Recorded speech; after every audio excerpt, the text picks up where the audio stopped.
하나님의 크신 은혜와 사랑이 우리 찬양대 위에 언제나 함께하기를 원합니다.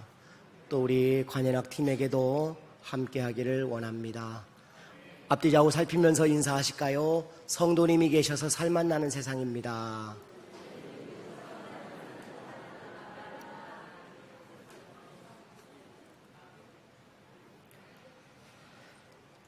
최진사 댁에 딸이 셋 있었습니다. 누가 제일 예뻤을까요? 셋째 딸입니다. 그런데 문제가 있습니다. 최진사 이 양반이 호랑이라고 소문이 났기 때문입니다. 그러다 보니 동네 노총각 먹새도 밤새도 얼굴 한 번도 본 적이 없답니다. 그런데 여기에 누군가 도전장을 냅니다. 아랫마을 사는 칠복이었습니다. 나를 잡고 용기를 내어 최진사 댁에 가는데, 가는 날이 장날이라고 먹새란 놈이 얘기도 꺼내보지 못하고 볼기만 잔뜩 맞고 나와 울고 있습니다. 칠복이 고민은 되지만 이왕 칼을 뺐으니 대문을 활짝 열고 소리를 지릅니다. 뭐라고 질렀을까요? 요즘 보기 드문 사익감이 왔습니다 하고 소리를 질렀습니다. 그런데 웬일입니까? 최진사 양반이 껄껄껄 웃습니다. 그리고는 셋째 딸이 사뿐사뿐 걸어와 절을 하더라는 것입니다. 먹새도 밤새도 부러워서 7개 중에 7개 복 중에 하나가 맞았다고 부러워합니다. 결국에 칠복이는 최진사 댁 셋째 딸과 잘 먹고 잘 살았다는 이야기입니다. 들어보신 것 같지요? 너무 잘 아는 사익감 구하는 우리 가요의 이야기입니다. 본문은 며느리감을 찾는 한 가정의 이야기가 기록되어져 있습니다. 집에 가시면 오늘 창세기 24장을 한번 자세히 다 읽어보시기를 권해드립니다. 너무 길어서 본문을 다 택하지는 못했지만 오늘 본문은 굉장히 은혜로운 본문입니다. 아들 이삭의 며느리감을 아내를 찾아주고 있습니다. 아브라함의 며느리를 찾는 것이지요. 그런데 이때 이삭의 나이가 40살이나 되었습니다. 왜 40이 될 때까지 장가를 안 보내고 있는지 궁금했습니다. 가난하다면 결혼 지참금이 없어서 보내지 못했을 거라는 생각도 들지만 아브라함은 사실 부자였거든요. 그런데 왜 장가를 보내지 않고 있었을까요? 아브라함은 많이 고민했을 겁니다. 가나안 여인 중에 하나를 택했더라면 아브라함은 사는 것도 편했을 겁니다. 왜냐하면 가나안에 지금 이방인으로 있는 사람이 아브라함이었기 때문입니다. 그래서 사돈 하나 맺어놓으면 그 사람 때문에 훨씬 쉬운 삶을 충분히 살 수 있었지만 아브라함은 쉬운 선택을 하지 않기로 마음먹은 것입니다. 고향 땅에 가서 메소포타미아에 있는 우리 고향의 친족 중에 하나를 며느리로 얻기를 바라는 마음 때문이었던 것입니다. 아브라함의 믿음이 작용되고 있는 것입니다. 본문은 그렇게 주인의 며느리를 찾아 나서는 한 종의 이야기입니다. 엘리에셀이라고 부르는 아브라함의 종입니다. 자세히 창세기 24장을 들여다보면 아름다운 스토리들이 담겨 있습니다. 하나님께 물어보는 아브라함의 이야기가 나오고 주인에게 묻는 엘리에셀의 이야기가 나오고 그리고 오라버니에게 물어보는 리브가의 이야기가 나옵니다. 묻고 또 묻고 자기의 의지보다 하나님의 뜻을 찾는 아름다운 한 가정의 이야기가 창세기 24장의 이야기입니다. 무려 67절이나 되는 창세기에서 가장 긴 내용을 가지고 있는 장이 창세기 24장입니다. 한 젊은 남녀의 만남에 천지창조의 인류의 역사를 기록한 너무나도 소중하고 중요한 책에 놀랍게도 젊은 남녀가 만나는 이야기를 길고 장황하게 담아내고 있다는 것은 의외인 듯합니다. 그러나 하나님은 한 남녀가 만나서 가정을 이루는 것을 너무나 귀하게 보시기 때문입니다. 그리고 교회가 곧 가정이고 가정이 곧 교회이기 때문이 아니겠습니까? 그리고 젊은 남녀가 만나는 가정을 이루는 것을 로맨스적 선택이 아니라 믿음의 선택이라는 것을 우리에게 전하고자 하는 마음이 담겨 있더라는 것입니다. 그런데 놀랍게도 자세히 들여다보니 오늘 본문의 주인공은 아브라함이 아닙니다. 그렇다고 아들 이삭도 아닙니다. 리브가도 아닙니다. 오늘 본문의 주인공은 뜻밖에도 아브라함의 종이 주인공처럼 보입니다. 이 엘리에셀 도대체 어떤 사람이었을까요? 사명만 바라보고 간 사람입니다. 어떤 사명으로 그가 살아왔는지 본문을 통해 함께 은혜를 나누기를 원합니다. 첫째로 엘리에셀은요, 지체하지 않는 순종으로 그의 사명을 다하고 있다는 것입니다. 아브라함은 나이가 많아 늙었습니다. 사라가 죽은 지 이게 지금 3년째 되는 해입니다. 아들 이삭을 위해 3년 만에 고향으로 사람을 보냅니다. 가서 며느리감을 찾아오라는 것입니다. 그리고 이 종에게 맹세합니다. 이 맹세는 허벅지 밑에 손을 넣었다고 표현하고 있지요.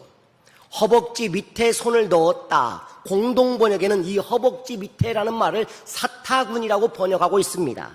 다시 말하면 남자의 생식기를 의미하는 것입니다.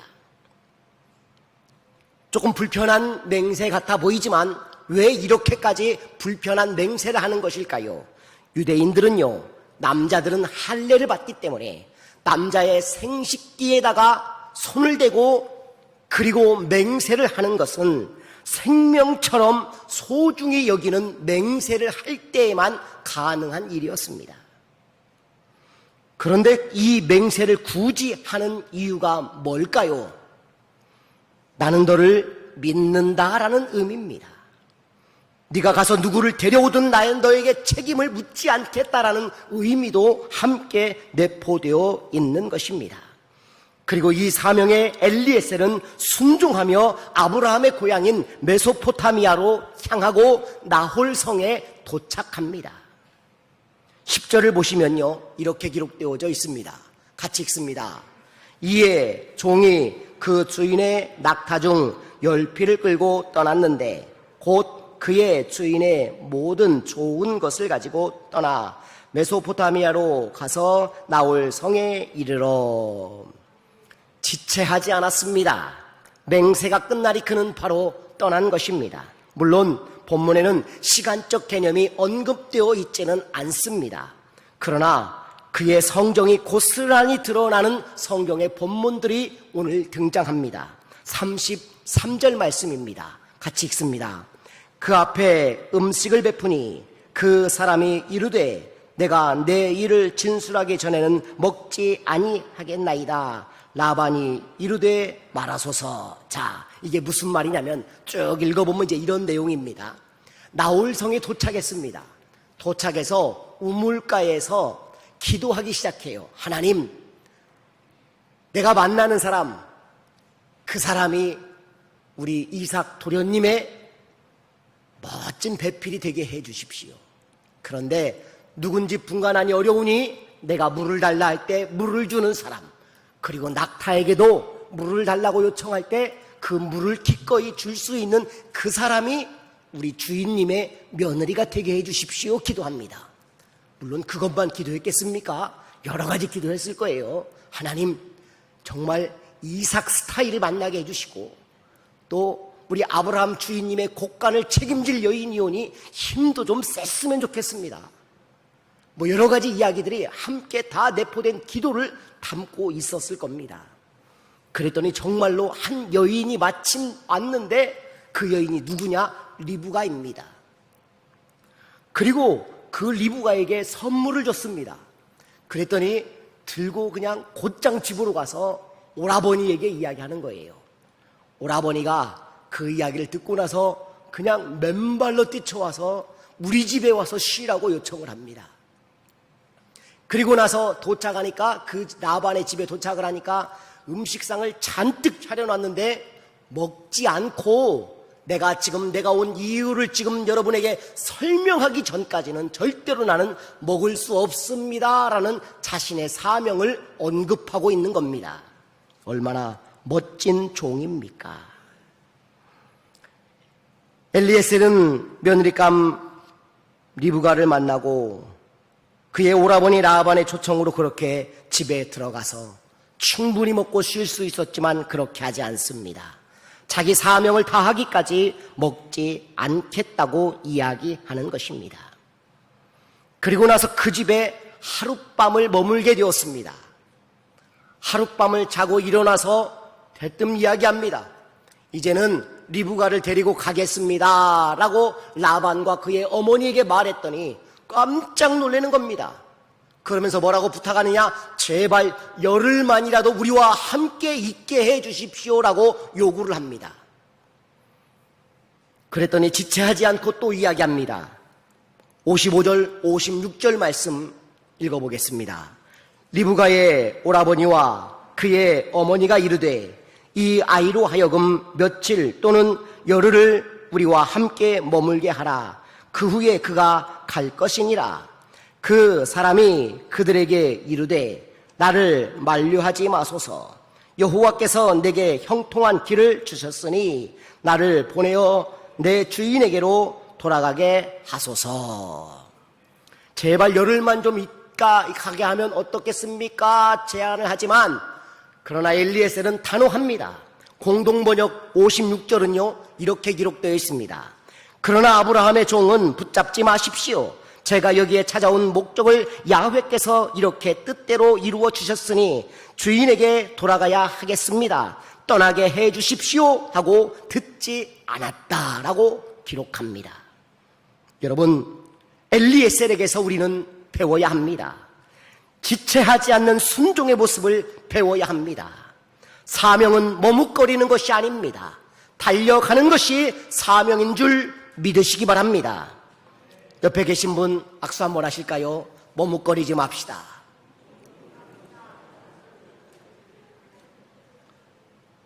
머뭇거리면 안 됩니다. 내게 주신 사명이라고 여긴다면 달려가야 하는 것입니다. 사도행전 20장에 보면요 24절에 내가 달려갈 길과 주 예수께 받은 사명 곧 하나님의 은혜의 복음을 증언하는 일을 마치려 하면은 나의 생명조차 조금 더 귀한 것으로 여기지 아니하노라 라고 기록되어 있고요. 빌립보서 3장 14절에 보면요 같이 읽습니다. 표대를 향하여 그리스도 예수 안에서 하나님이 위에서 부르신 부르심의 상을 위하여 달려가노라 라고 기록합니다. 그렇습니다. 사명은요 머뭇거리지 않습니다. 표대를 향하여 전진하며 가는 것입니다. 사명이 무엇입니까? 주님만 보여야 합니다. 엘리에셀을 보십시오. 조금 쉬어가도 문제되지 않습니다. 왜요? 정말 먼 거리를 걸어왔기 때문입니다. 얼마나 달려왔을까요? 지도를 한번 보면 그 거리가 보입니다. 아래에 있는 지역의 헤브론에서부터 메소포타미아까지, 메소포타미아 우리 잘 알지 않습니까? 유프라테스 강과 티그리스 강의 문명이 발달된 도시입니다. 그곳에까지 거리가 무려 800km에 이르는 거리입니다. 좋기 한 달은 달려갔을 거리인 것입니다. 아브라함의 종 엘리에셀은요 그렇게 먼 거리, 서울 부산을 거의 왕복하는 그 거리를 달려온 것입니다. 결코 짧은 시간이 아니었을 겁니다. 열흘 아니라 한 달 쉬어가도 뭐라고 하지 않을 정도입니다. 지금 떠나면 사막의 모래바람, 뜨거운 태양, 그리고 또 견디며 30일을 가야 하는 것이지요. 그런데 엘리에셀은 멈추지 않습니다.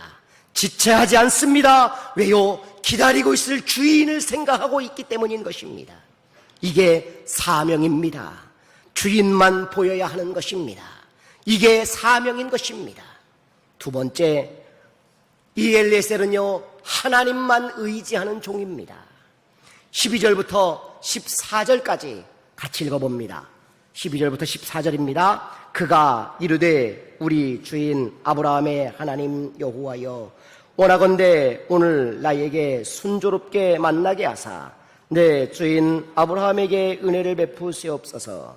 성중 사람의 딸들이 물 기르러 나오겠사오니 내가 우물 곁에 서 있다가 한 소녀에게 이르기를 청하건대 너는 물동이를 기울여 나로 마시게 하라 하리니 그의 대답이 마시라 내가 당신의 낙타에게도 마시게 하리라 하면 그는 주께서 주의 종 이삭을 위하여 정하신 자라 이로 말미암아 주께서 내 주인에게 은혜를 베푸심을 내가 알겠나이다.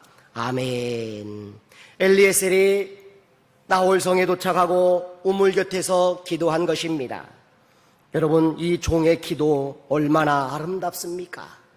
본문의 주인공은 엘리에셀이지만 그러나 그 배경에 흐르고 있는 것은 아브라함의 영향력입니다.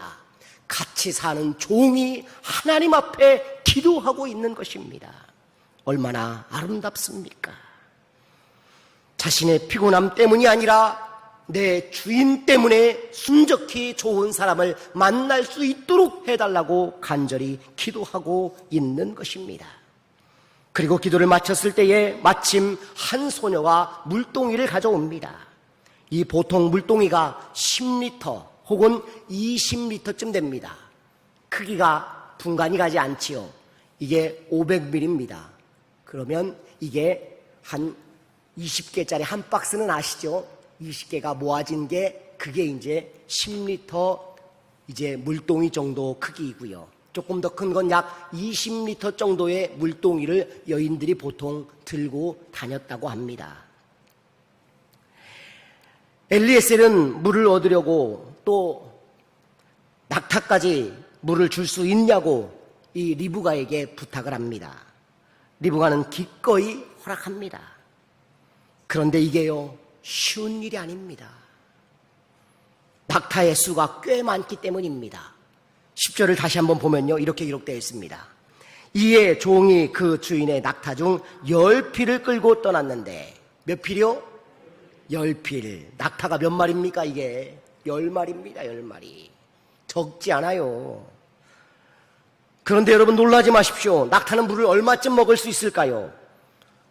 최대치로 먹을 수 있는 게 200리터까지 먹는답니다. 다큐멘터리의 한 장면을 제가 캡처를 해봤습니다. 낙타에 대한 연구가 나오는데 한 마리가 3분 안에 최대치 먹을 때에 200리터까지 먹는데요. 많이 먹죠. 엄청나게 먹는 겁니다. 그런데 보통의 낙타들은 약 100리터 정도 물을 먹는다고 합니다. 100리터. 그러면 여러분 한번 생각해 보십시오. 10리터 아니 20리터라고 가정을 했을 때 낙타 한 마리에게 물을 주려면 몇 번을 왔다 갔다 하는 겁니까? 5번은 최소 왔다 갔다 하는 겁니다. 지금 계산이 잘 안 되세요? 그렇게 어려운 수학은 여기 안 들어 있습니다. 5번 왔다 갔다 해야 되는 거예요. 그럼 10마리는 몇 번입니까? 10마리는 몇 번이에요? 50번. 그렇게 어려운 수학이 아닙니다. 제발 협조해 주십시오. 그런데 여러분 더 살펴볼까요? 16절을 살피면 더 재밌습니다. 16절 한번 이게 읽어보시겠습니다. 시작. 그 소녀는 보기에 심히 아리답고 지금까지 남자가 가까이 하지 아니한 처녀더라. 그가 우물로 내려가서 물을 그 물동이에 채워가지고 올라오는지라.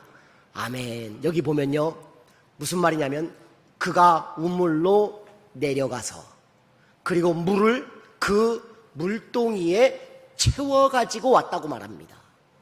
내려가서 채워왔다. 무슨 말일까요? 재미있습니다. 이런 그림 한번 보면 이해가 되십니다. 사막의 우물은요, 저렇게 깊이 파야만 물이 나오는 겁니다. 그래서 저기를 내려가는 것이지요. 다음 그림 보여주시면 직접 사람이 오르락내리락 하는 그림을 보실 수 있습니다. 저기를요, 몇 번요? 최소 50번은 왔다 갔다 했을 거라라는 추측이 가능하다라는 겁니다. 이게 쉬운 일입니까? 아니요. 이방인 나그네가 물을 달라는데 저렇게까지 헌신하는 여자 흔치 않을 거요. 여러분, 만약에 여러분 자녀가 낯선 사람을 위해서 저렇게 하는 꼴을 보았다고 생각해 보세요. 어떨 것 같습니까? 아마 분노하실 거요. 너 뭐 하고 있냐? 당장 멱살 잡고 집으로 데려가실지도 모를 일입니다. 그런데 이 리브가는 기꺼이 그 일을 행하고 있다는 것입니다. 그러니 이 여인을 보았을 때 엘리에셀이 보니 얼마나 아름다웠겠습니까? 그래서 본문은 이렇게 말합니다. 예뻤다고 말합니다. 16절에 그 소녀는 보기에 심히 아리따고. 그런데 이 예뻤다는 이 아리따고라는 이 표현이 그때의 기준이지 지금의 기준은 분명히 아닙니다. 그때 아름다운 여인의 기준상은 등치가 좀 있어야 해요. 지금하고는 달라요. 그러지 않겠습니까? 당나라 때 그림 하나 보여드릴게요. 저게 당나라 때 최고의 미인이랍니다. 어떤 설에는요, 저분이 양귀비일 것이다 라는 설도 있지만 정확한 근거는 없고요. 어쨌건 당나라 때 최고의 미인상, 다 굵직굵직하고 눈은 굉장히 많이 매섭게 째져 있는 모습이 굉장히 그 당시에는 아름다운 모습이었다라는 거예요. 비너스 그림 한번 볼까요? 비너스 그림입니다. 유명한 구석기 시대의 발렌도르프의 비너스입니다. 그때에는 구석기 시대에는 그때의 미인의 상이라는 거예요. 왜요? 힘이 있었을 테니까 이렇게 생각하는 것이죠. 그리고 그 옆에 있는 그림 우리가 잘 아는 BC 150년경의 밀러의 비너스 상입니다. 우리가 흔히 상상하는 리브가의 모습이 아니죠. 아마 이런 그림으로 리브가의 모습을 상상했을 것도 같습니다. 그림 한번 바꿔주시겠어요? 예, 이런 그림, 이렇게 아름다운 모습일 것이다 라고 여겼을 가능성이 있습니다. 또 다른 그림 하나 보여주시죠. 이런 그림을 우리는 상상했을 것 같습니다. 그런데 실제로 그러지 않았을 수도 있다는 것쯤은 우리가 기억하며 성경을 읽으면 재미있을 것 같습니다. 왜냐하면 고대에는요, 자식이 많음이 곧 노동력이기 때문에 자식이 재산이에요. 그래서 여인 하나 데려오는데 지참금이 분명히 필요했던 것입니다. 그런데 놀랍게도 마음에 쏙 드는 여인을 하나님께서 한 번에 기도대로 만나게 해주셨습니다. 할렐루야. 왜요? 하나님이 함께 하시고 계시기 때문입니다. 하나님이 이 모든 배우의 과정에서 그 물밑에서 인도하고 계신 하나님이 계셨기 때문이라는 것입니다. 이 은혜가 여러분의 가정에도 있기를 주의 이름으로 축원합니다. 여러분, 어릴 적에 어디로 가야 할 때 갈림길에서 이런 행동을 한 적이 있습니다. 손바닥에 침을 탁 뱉고 검지와 중지를 가지고 탁 때려서 침이 많이 나가는 쪽으로 걸어갔던 기억이 있습니다. 지금 생각해보면 부끄럽기도 하고 참 지저분하기도 하고 한심하기도 합니다. 엘리에셀은 그런 갈림길에서 하나님께 구했습니다. 우리의 사명은 우리의 욕구를 채우기 위함이 아니어야 합니다. 오직 하나님의 나라를 위하여야 합니다. 사랑하는 성도 여러분, 세상을 쫓지 마십시오. 하나님을 찾아가야 합니다. 그리고 거기서부터 사명은 다시 뜨거워지는 은혜를 우리가 만날 수 있어야 하는 것 아니겠습니까? 마지막 세 번째입니다.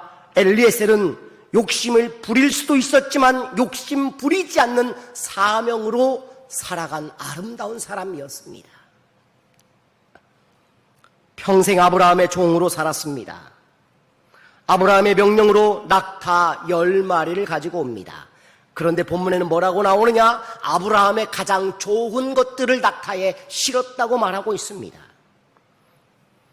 그리고 이 사람의 직책이 무엇입니까? 아브라함의 비서실장쯤 되는 사람입니다. 똑똑한 사람이라는 것입니다. 그리고 마침 주인의 심부름으로 먼 길까지 왔습니다. 22절을 보면요, 이렇게 기록되어 있습니다. 낙타가 마시기를 다하매 그가 반세겔 무게의 금 코걸이 1개와 13겔 무게의 금 손목걸이를 손목걸이 한 쌍을 그에게 주었다. 여러분, 이 당시에 1년치 봉급, 보통 사람의 1년치 봉급이 은 13겔이었답니다. 그런데 은 100세겔에 손팔찌를 준 거예요. 많이 준 거죠? 좀 반응 좀 해주시면. 네. 엄청나게 많이 준 겁니다. 굉장히 많이 준 겁니다. 그리고 나서 오라버니에게 달려가지요. 오라버니가 아마 거의 맨발로 왔을 것 같아요. 달려와서는 엘리에셀을 만납니다. 왜였을까요? 우리가 이 라반이라는 사람 야곱을 통해 잘 알지 않습니까? 야곱의 외삼촌이 되지 않습니까? 그 외삼촌 어떤 사람입니까? 물질에 약한 사람, 욕심 많은 사람이에요. 그러니 물 좀 떠줬는데 엄청난 선물을 받아왔으니 달려가면 먹을 게 있을 거라고 생각했을지도 모를 일입니다. 그리고 집에 초청을 하는 것이지요. 엄청난 것을 지금 엘리에셀은 가지고 있다는 것이 중요합니다. 두둑했습니다. 충분히 주인을 떠나 얼마든지 새로운 삶을 살아도 문제되지 않을 만큼 멀리 오기까지 했습니다. 그리고 놀라운 일은요, 여러분, 유프라테스 강과 티그리스 강이 흐르는 메소포타미아 문명이 발달되어진 활락가가 있는 살기 좋은 도시입니다. 아마 어쩌면 리브가는요, 가겠다고 말을 했는데 실제로 헤브론 땅까지 왔습니다. 브엘라이로이까지 왔습니다. 그리고 이삭을 만나는데 다 와갑니다 라고 이야기할 때 리브가는 뒤로 자빠질 정도였을 거예요. 여기도 사람이 사나요? 예전에 우리 저희 3.1교회, 이제 저희라고 하면 안 되는구나. 그들의 3.1교회 여러분 오셨을 때 생각해 보세요. 대형 관광버스가 들어오시는데 그랬다고 제가 들었습니다. 아이고, 많이 시골로 들어가네. 들어가 보니까 큰 예배당이 있는 거예요. 행사를 많이 치렀거든요. 오시는 분들마다 이런 데의 교회에 있을 줄은 몰랐다고 그렇게 이야기를 합니다. 근데 지금 리브가는요, 그 정도 수준이 아니에요. 그냥 엄청나게 좋은 곳에 살다가 아무것도 없는 황량한 곳에 천막집을 보고 된 겁니다. 그의 믿음이 아브라함의 믿음 못지않은 거예요, 여러분. 떠나자고 하나님이 명령할 때 아브라함을 떠났던 그 믿음과 같이 그 같은 지역에 살던 리브가도 같은 마음의 믿음을 지금 하나님이 그에게 선물해 주셔서 여기까지 오는 은혜를 얻었던 것입니다. 얼마나 복됩니까? 그런데 데려오기까지 이 엘리에셀이라는 사람, 욕심을 부려도 되는데 욕심 부리지 않습니다. 또 뭐가 있는가 볼까요? 수중에 있는 거 52절 53절 말씀입니다. 아브라함의 종이 그들의 말을 듣고 땅에 엎드려 여호와께 절하고 은금 폐물과 의복을 꺼내어 리브가에게 주고 그의 오라버니와 어머니에게도 보물을 주니라. 뭐가 있었다고요? 보물이 가득 차 있었습니다. 이것은 결혼 지참금입니다. 적지 않은 돈입니다. 충분히 보물과 낙타도 10마리면 적은 양이 아닙니다. 그놈만 가져가도 나쁘지 않습니다. 그리고 돌아가서 주인 아브라함에게 남은 여생 평생을 일해도 반절, 아니요 반의 반절도 얻지 못할 월급을 가지고 살아야 될 종일지도 모릅니다. 그럼에도 그는 욕심 부리지 않았습니다. 그에게는 오직 한 가지였습니다. 내가 있어야 할 자리, 그리고 내가 해야 할 일, 오직 사명 하나 가지고 살아온 사람, 마지막까지 추하지 않은 모습으로 아름답게 사는 사람, 그가 바로 엘리에셀이었던 것입니다. 이게 사명입니다. 사명은요, 사사로이 욕심 부리지 않습니다. 하나님만 우리 눈에 보여야 하는 것이지요. That is out of the place라는 말이 있습니다. 더러움이란 자기 자리를 떠나는 것이다 라는 말입니다. 내 자리를 잃어버렸을 때에 그것은 추한 모습이 되는 것이지요. 고춧가루가 김치에 묻어 있을 때 얼마나 보기 좋습니까? 그러나 먹다가 이 사이에 하나 껴보세요. 그건 있을 자리가 아니거든요. 그때는 굉장히 불편한 대화가 오고 갑니다. 말을 해줘야 되나 말아야 되나 어떻게 합니까? 제가 예전에 아주 오래전에 결혼식 주례를 하는데 서약을 받는데 신부의 치아에 고춧가루가 껴 있었어요. 신부의 치아에. 너무 안타깝더라고요. 알려줄 수도 없고 2층 3번째에 꼈습니다 하고 싶은데, 아니면 아래층 5번째에도 꼈습니다 알려주고 싶은데 알려드릴 수가 없는 거예요. 연못 속에 커다란 고기가 헤엄칠 때에는 얼마나 아름답습니까? 그런데 그 커다란 비단잉어가 내 침실에 침대 위에 누워있다고 생각해 보세요. 그건 아름답지 않아요. 보기 흉해요. 왜요? 있어야 할 자리가 아니기 때문인 것입니다. 그 물고기가 본질이 변했기 때문일까요? 아니요. 적합하지 않은 장소에 있기 때문이에요. 여러분, 나는 변치 않아. 아니요. 있어야 할 자리가 있는 것입니다. 하나님이 주신 사명의 자리가 있는 것입니다. 그 자리를 포기하지 않는 저와 여러분의 삶이 되어지기를 주의 이름으로 축원합니다. 오늘 이 엘리에셀과 같이 마지막까지 인내하며 견디며 하나님의 사명을 받은 사람으로서 아름답게 헌신할 수 있는 우리의 삶으로 주님 보시기에 아름다운 인생의 우리의 노년 그리고 젊은 시절의 세월들 사명 때문에 헌신할 수 있는 우리의 삶들이 되어지기를 주의 이름으로 축원합니다. 기도하겠습니다. 주님 감사합니다.